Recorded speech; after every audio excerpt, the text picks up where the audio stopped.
There are moments in life where everything can change in a single breath.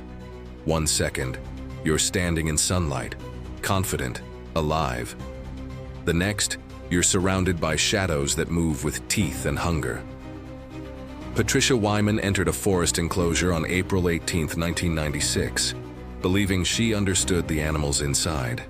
She was wrong, and by the time the sun set that day, her body would be found torn apart, half-eaten, her clothes shredded and scattered across 15 acres of Canadian wilderness.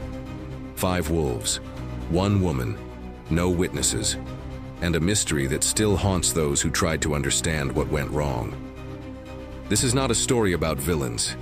This is a story about miscalculation, about the invisible line between respect and familiarity, about how the wild, no matter how contained, never truly forgets what it is. This is about a young woman who dedicated her life to understanding predators, only to become their prey in the most brutal way imaginable. Patricia Wyman was 23 years old when she died, though some records say 24.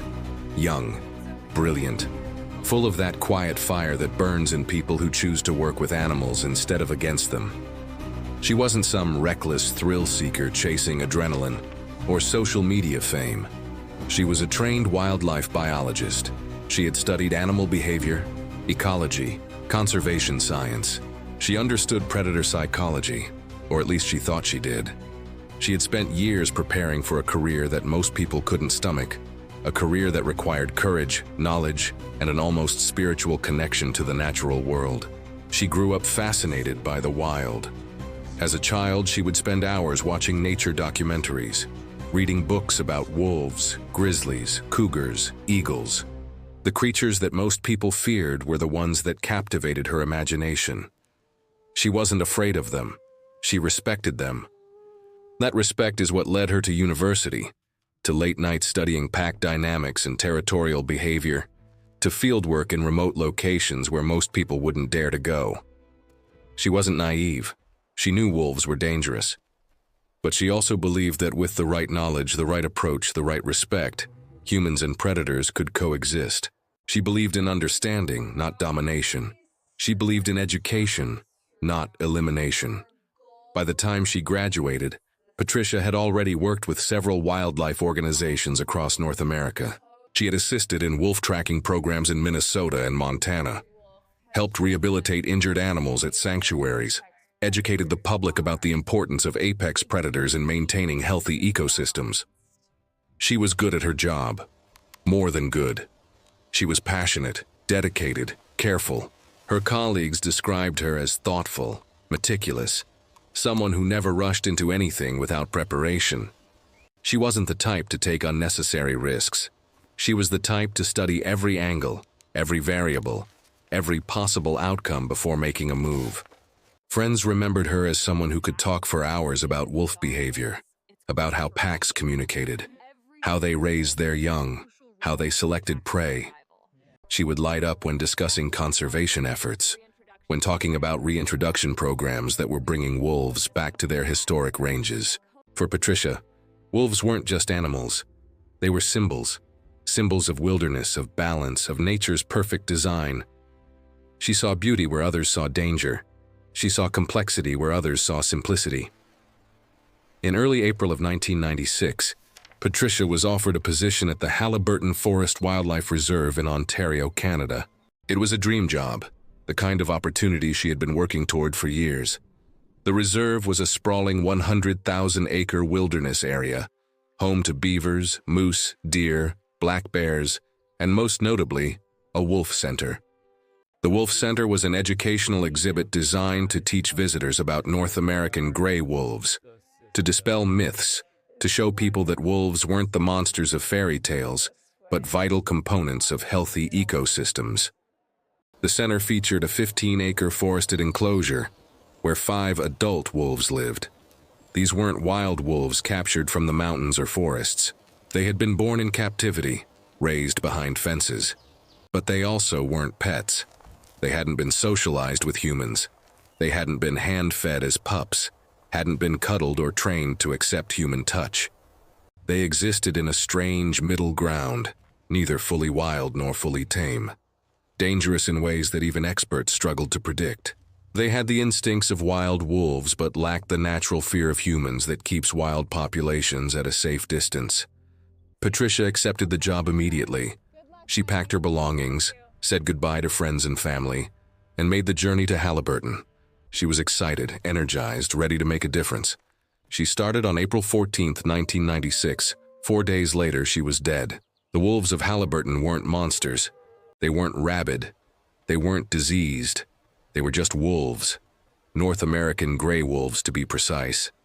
Canis lupus. Apex predators. Pack animals. Survivors shaped by millions of years of evolution. Each one weighed between 70 and 110 pounds, with males typically larger than females. Not the largest wolves in the world, but powerful. Built for endurance, for hunting, for killing.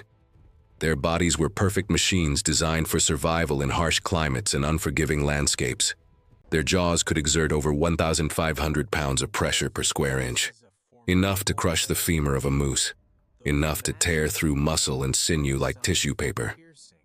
Their teeth were specialized tools, incisors for gripping, canines for puncturing, carnassials for shearing meat from bone. Their senses were extraordinary. They could hear a howl from 6 miles away, smell prey from 1.5 miles in the right conditions, see movement in near darkness. Gray wolves are social creatures, among the most social of all predators.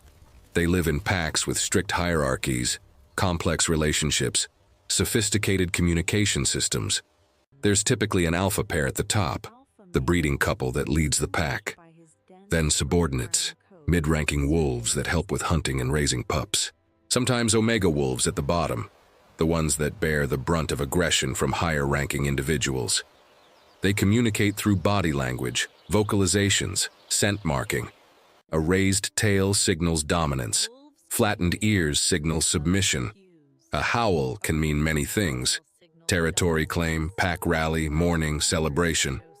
They hunt together, using coordinated strategies that would impress military tacticians. They test prey herds, looking for weakness. The old, the young, the sick, the injured. They work as a unit, some wolves driving prey toward others lying in ambush. They're patient, persistent, willing to pursue prey for miles if necessary. When they make a kill, the entire pack feeds according to rank. The alpha pair eats first, then others in descending order. It's not cruelty, it's survival, it's order. In the wild, wolf attacks on humans are extraordinarily rare. Throughout North America in the 20th century, you could count documented fatal attacks on one hand. Wolves are naturally wary of people. They avoid us, they run, they hide. They've learned, through generations of persecution and hunting, that humans are dangerous. That fear is healthy. It keeps both species safe. Fatal attacks are almost unheard of in modern times, so rare that when they do occur, they make international news. But these wolves weren't wild. They were captive-born. They had spent their entire lives in an enclosure. They had never hunted deer through deep snow, or brought down elk after hours of pursuit. They had never roamed hundreds of miles across mountains and valleys. They had never learned the natural fear of humans that wild wolves inherit through both genetics and experience. And that made them unpredictable. That made them dangerous in ways that were difficult to anticipate or prevent. The 5 wolves at Halliburton had been observed carefully by staff over months and years. They were skittish around people, staff noted. They kept their distance. When employees entered the enclosure for feeding or maintenance, the wolves would retreat to the far end, watching from a safe distance. They showed no signs of overt aggression. No charging, no stalking, no testing of boundaries. Just wariness. That wariness was supposed to be a safety feature. It meant the wolves weren't comfortable around humans. It meant they wouldn't approach. Or so everyone thought. Or so everyone hoped. But wariness isn't fear, and distance isn't safety. The wolves weren't avoiding humans out of respect or trained obedience. They were calculating, watching, learning. Every time a human entered their territory, the wolves were gathering information. How do they move? Where do they go? Are they strong? Are they weak? Do they show vulnerability? Wolves are intelligent, Some researchers believe they're among the smartest land predators on Earth. They solve problems, they adapt, they remember. And these 5 wolves were learning about the humans who entered their world. Patricia Wyman entered the wolf enclosure for the first time on April 15th, the day after she was hired. It was a supervised entry, a training exercise. She went in with her supervisor, an experienced keeper who had worked with the wolves for years. They walked the perimeter together, checked the fencing for damage or weak points, observed the wolves from what they considered a safe distance. The animals didn't react aggressively. They watched from the trees, yellow eyes tracking the humans' movements. But they didn't move closer. They maintained their distance just as they always had.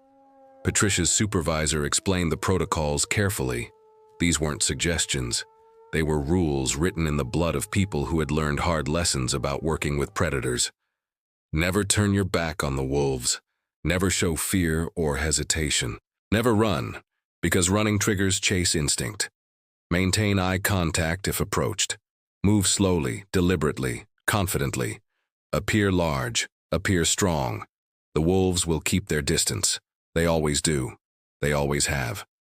Patricia listened carefully. She took notes. She asked questions. She was thorough, professional, exactly the kind of employee you'd want in a position like this. She understood the gravity of working with apex predators. She understood that one mistake could be fatal. The second time Patricia entered the enclosure was the next day, April 16th. This time she went alone. It was a feeding run, a routine task that keepers performed regularly. She carried meat into the enclosure, placed it in designated feeding spots scattered throughout the territory, and left. The wolves stayed back, just as expected. They waited until she was gone before approaching the food. Patricia felt confident. She was doing everything right. The wolves were predictable. She had control, or at least the illusion of control. The third time she entered the enclosure was April 18th. It was supposed to be routine, just another check-in. Maybe some observation, maybe familiarizing herself further with the animals, learning their individual personalities, their quirks, their patterns. No one knows for sure why she went in that day. She didn't tell anyone she was going. No supervisor accompanied her. No backup stood ready outside the gate. Just Patricia and 5 wolves in 15 acres of forest. She stepped through the gate. It closed behind her with a metallic click. The wolves were somewhere out there, hidden among the trees and shadows. Patricia walked forward, calm, methodical, following the protocols she had learned.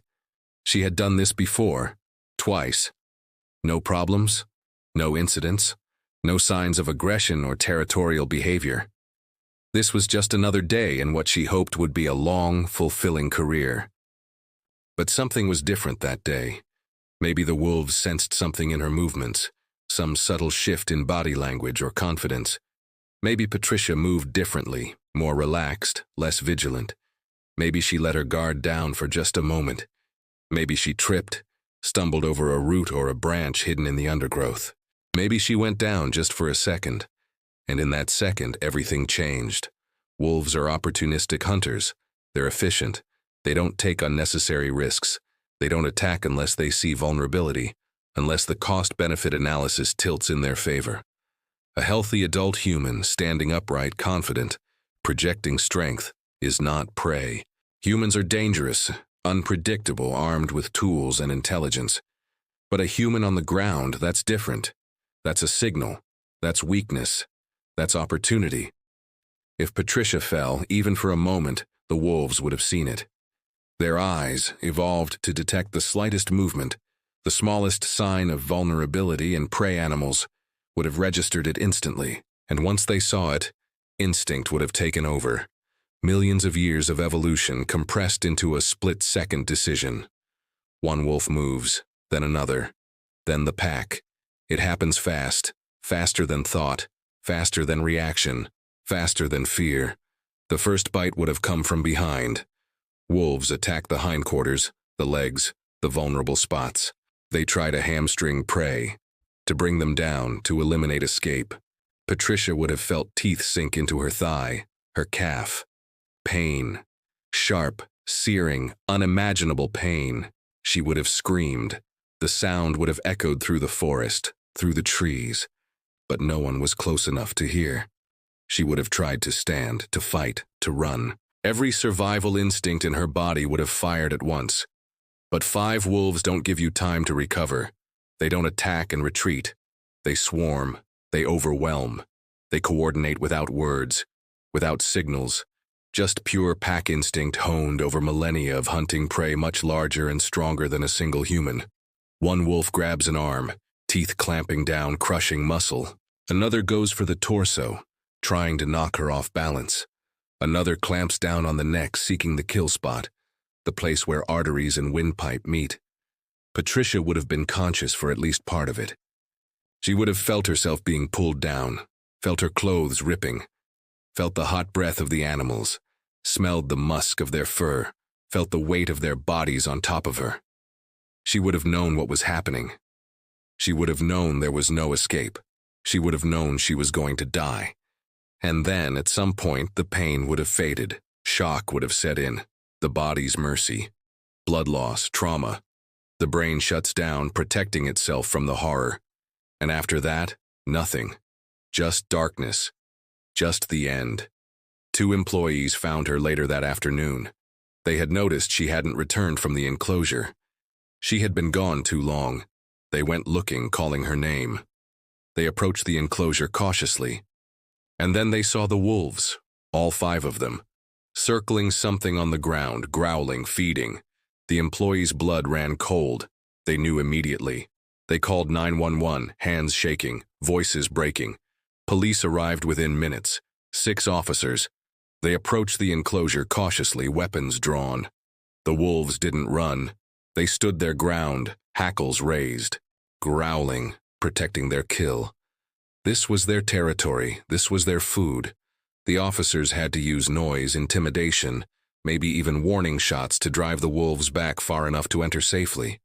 Even then, the animals circled, watching, waiting for an opportunity to reclaim what they saw as theirs. What the officers found was horrific, a scene that would haunt them for years. Patricia's body was torn apart. Her clothing had been ripped off, scattered across the ground in shreds. Bite marks covered her arms, legs, torso, neck. Some wounds were deep, exposing bone. Her throat had been torn open. There were signs of feeding. The wolves had begun to consume her after death. It wasn't cruelty. It wasn't evil. It was simply what predators do. They don't waste a kill. The officers worked quickly, fighting nausea and shock. They retrieved Patricia's body and got out. The enclosure was sealed. The wolves were euthanized shortly after. All 5. No exceptions. No debate. They had killed a human. There was no other option. They were tested for rabies as protocol required, all negative. They weren't sick. They weren't diseased. They weren't abnormal. They were just wolves. And Patricia had been prey. The autopsy confirmed what everyone already knew. Patricia Wyman died from massive trauma and blood loss, caused by multiple bite wounds from multiple animals. The attack was swift, brutal, efficient. She likely didn't suffer for long, but long enough to know. The coroner noted that some of the injuries were post-mortem, inflicted after death. The wolves had fed on her after she died, not out of malice or hatred, just instinct. In the wild, wolves don't waste a kill. They feed until they're full, then cache the remains for later. It's survival. The media descended on Halliburton like vultures. Headlines screamed about the wolf attack, the tragic death of a young biologist, the dangers of working with predators. News trucks lined the roads. Reporters interviewed anyone who would talk. Some blamed the reserve for inadequate safety measures. Some blamed Patricia for entering alone. Some blamed the wolves for being killers. Everyone wanted an explanation. Everyone wanted someone or something to be at fault, because if there was fault, there could be prevention. If there was a mistake, it wouldn't happen again. Dr. Eric Klinghammer, one of North America's leading wolf experts, was brought in to investigate the incident. He spent days examining the scene, reviewing protocols, interviewing staff. His theory was simple, logical, and devastating. Patricia likely tripped, maybe on a branch, maybe on uneven ground, maybe on nothing at all. She went down, and when she did, the wolves saw an opportunity they couldn't resist. They didn't plan it. They didn't hate her. They didn't even think about it in any way humans would recognize as thought. They just saw prey. And they acted. Klinghammer emphasized that this was not a reflection of wolves in general. Wild wolves almost never attack humans. Fatal attacks are incredibly rare, so rare they make international news when they occur.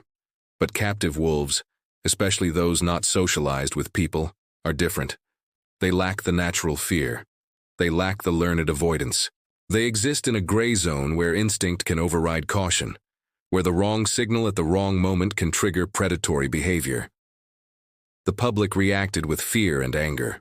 Some called for all captive wolf programs to be shut down immediately. Others defended the animals, arguing that this was a tragic accident, not a reason to demonize an entire species. Conservationists worried that the incident would set back decades of work to rehabilitate the image of wolves, to protect them in the wild, to teach people that wolves are not the monsters of fairy tales, but essential parts of functioning ecosystems. But for Patricia's family, none of that mattered. Their daughter, their sister, was gone, ripped apart by animals she had dedicated her life to understanding and protecting. There was no closure, no justice, no way to make sense of it. Just grief, raw and overwhelming. Just the knowledge that she died doing what she loved, which provided no comfort whatsoever. The Halliburton Forest Wildlife Reserve continued to operate its wolf center, but with drastically stricter protocols. No one enters the enclosure alone, ever, under any circumstances. Additional safety measures were put in place. More training, more oversight, more respect for the invisible line between human and predator. The tragedy changed how wildlife facilities across North America operated. Patricia's death became a case study, a cautionary tale taught to every new generation of wildlife professionals. Patricia Wyman's death remains one of the very few documented fatal wolf attacks in modern North America. It serves as a reminder that no matter how much we study, how much we learn, how much we believe we understand, the wild is still wild. Predators are still predators, and respect must always come before familiarity, knowledge before assumption, caution before confidence. Patricia wasn't careless. She wasn't reckless. She wasn't stupid or naive. She was a trained professional doing her job, following protocols, acting with the knowledge and experience she had. But in that enclosure, on that day, something went wrong. A stumble, a moment of vulnerability, a signal misread or miscommunicated, and 5 wolves did what wolves do. They hunted, they killed, they fed. There's a haunting simplicity to it. No malice, no intent, no vengeance or cruelty, just nature, just survival, just wolves being wolves. And that perhaps is the most terrifying part of all. Patricia Wyman didn't die because the wolves were evil. She died because, for one brief moment, she stopped being a human in their eyes and became prey. The enclosure is still there. The Wolf Center still educates visitors, still teaches about pack dynamics and conservation.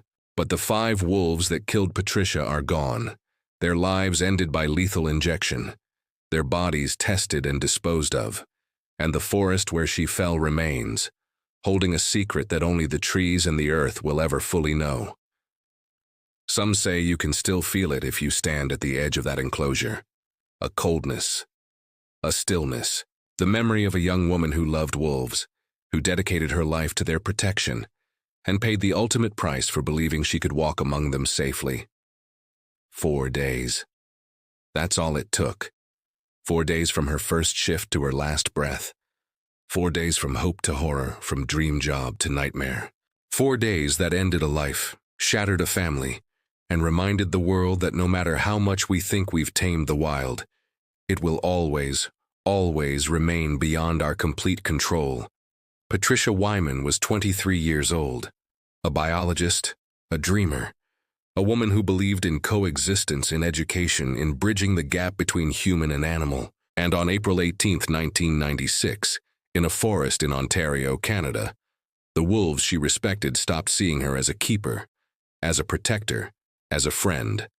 and started seeing her as prey. That's where her story ends. In blood, in teeth, in the cold, indifferent hunger of the wild, in a forest that witnessed everything and said nothing, in the howling silence that followed the attack. And it's a story that should never be forgotten. Not as a condemnation of wolves, but as a reminder of what we're dealing with when we work with predators. A reminder that nature doesn't care about our intentions, our education, our passion. A reminder that the line between observer and victim is thinner than we'd like to believe. Patricia Wyman loved wolves, and in the end, they killed her. Not because they were evil, but because they were wolves. And that's the truth we have to live with.